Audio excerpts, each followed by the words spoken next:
पंचनामा न्यूज, सर्वसामान्य जनतेचा बुलंद आवाज।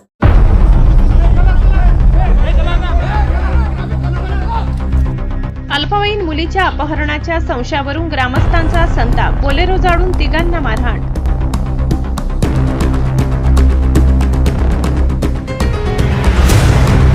आमलाड येथे थरारक घटना, बालिकेसह संशयित वाहन अडवून गावकऱ्यांची कठोर कारवाई।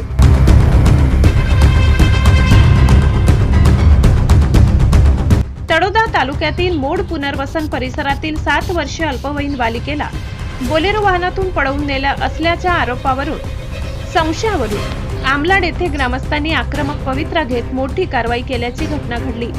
या प्रकारामुळे काही काळ परिसरात तणावाचे वातावरण निर्माण झाले होते। पोलिसांनी वेळेवर हस्तक्षेप केल्यामुळे संभाव्य मोठा अनर्थ टळला। मिळालेल्या माहितीनुसार संशयितांनी बालिकेला फूस लावून बोलेरो वाहनातून घेऊन जात असल्याचे काही ग्रामस्थांच्या निदर्शनास आले। तात्काळ गावकऱ्यांनी वाहनाचा पाठलाग सुरू केला।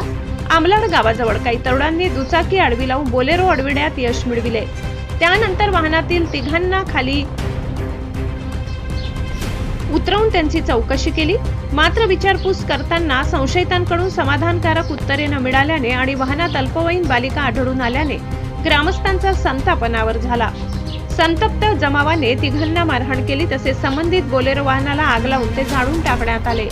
दरम्यान बालिकेला सुरक्षिततेच्या दृष्टीने गावातील एका कुटुंबाच्या घरी नेण्यात आले असून तिची प्रकृती ठणठणीत असल्याची माहिती मिळाली आहे। ही बालिका मोड पुनर्वसन परिसरातील असल्याचे प्राथमिक तपासात समोर आले आहे।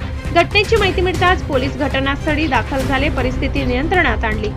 जखमी तिघा संशयितांना तळोदा उपजिल्हा रुग्णालयात दाखल करण्यात आले असून त्यांच्यावर उपचार सुरू आहेत। या प्रकरणाचा सखोल तपास सुरू असून नेमकी वस्तुस्थिती समोर आणण्याचे प्रयत्न पोलिसांकडून सुरू आहेत।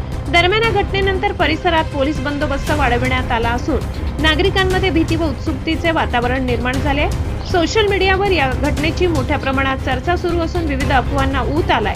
त्यामुळे प्रशासनाने नागरिकांना अफवांवर विश्वास न ठेवता अधिकृत माहितीवर भरोसा ठेवण्याचे आवाहन केले आहे। या संदर्भात पोलीस निरीक्षक राजन मोरे यांनी नागरिकांना आवाहन केले की अशा प्रसंगी कायदा हातात न घेता प्रशासनाला सहकार्य करावे।